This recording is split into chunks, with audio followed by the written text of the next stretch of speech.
Welcome to the job site today, folks. We are down between Edneyville and Hendersonville, North Carolina. We've got about 1 mile of a community gravel road to fix. Some of it's just heavily washed out, and a couple of places just small potholes. Decided to bring old Yeller this time so we can reestablish their ditches and just kind of in an isolated way use the teeth on the bucket to scratch up and break up the shape of the potholes, so if we just filled material into them, it'd be easy for the material just to get kicked out as always. So we're just going to start at one end and work our way up through there. Should be a pretty fun project. You guys enjoyed the video, and if you have a community project, we'd love to help you with it. We can help you calculate what's fair for each neighbor to pitch in as opposed to the percent of the road that they use. That way you've got an outside party kind of helping the community with those numbers, because it can cause kind of a rift between neighbors if somebody at the very end of the road thinks that somebody at the very beginning should pay the same amount. And as always, we try to conduct our business in a fair way for everybody. So if you need some help with getting your community road fixed, y'all give us a call, 828-231-1146. Y'all enjoy the video, and we'd love to work for you.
So for anybody who's just wondering, the reason that I'm scooping this dirt out and putting it in the middle of the road is because this road is completely upside down. It's shaped like a U instead of a dome.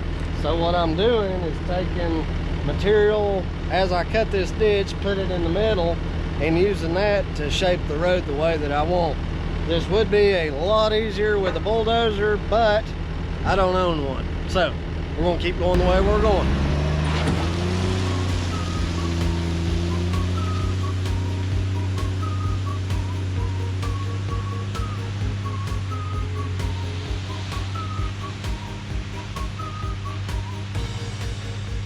Alright, so for the next couple of 100 feet of this road, it's just pretty much riddled with these low setting potholes. They're probably like 4 inches below the grade of the road, just enough to really rock a car and make it a bumpy ride, and over time wear shocks and struts and everything out. I'm just going to put 2 rippers down, and I'm going to concentrate on ripping this entire length of road up about 1 inch below the grade of the bottom of the potholes. That way we really rip them up and destroy them, and we can regrade this whole section. Okay, so you guys can see I pulled the 2 scarifiers down through there, and this is very sandy ground. Silted's washed down off that side over there, and I'm just cruising up through here a little slower than I normally do, just to give you guys an idea of what's going on. And like I say, I've just got these rippers set to go just a couple inches deep. You can see where it skipped over there. That is where a pothole is, so we're going back on up. What I'm going to do is readjust the depth gauge to go about an inch lower. Now let's see if that helps get to the root of the problem a little bit better.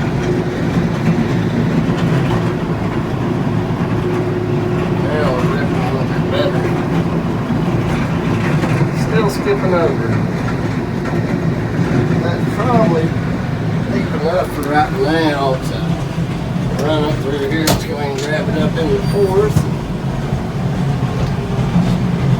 Got a little bit more of an idea of what's going to end up doing the whole distance of the road.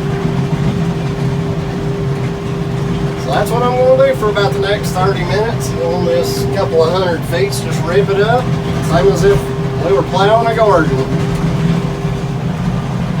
We'll check back in when I'm close to being done.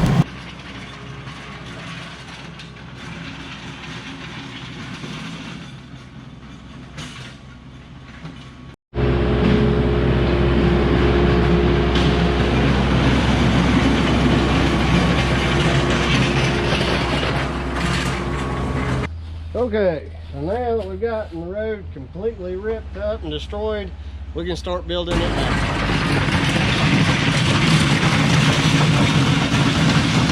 We are doing the finish grading. It moves along pretty quick. It's not like a fine grade. See how that box gathers up material. Sorry about the shakiness. It'll smooth out here in a little bit. You can see what it does.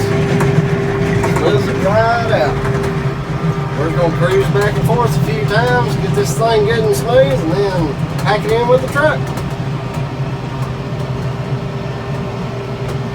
Okay, we're definitely achieving what we set out to do. It's taking some time because we've got 3 pieces of equipment to be running on this job and 1 man to do it. But we take our time and we do it right. On this left side you can see it's got the grade we want, but that is, you know, the brown color, that's before you put a fresh coat of road bond down. On the right, the dark gray is what it'll look like when it's done. I still have to go back over this just a little bit. It didn't come out too smooth just because it's a little damp, but because it's damp, after I get it smoothed out with the tractor and I can roll it in with the dump truck, it'll set up even better than it would if it was completely dry. So we'll get back on that part and move on up the road.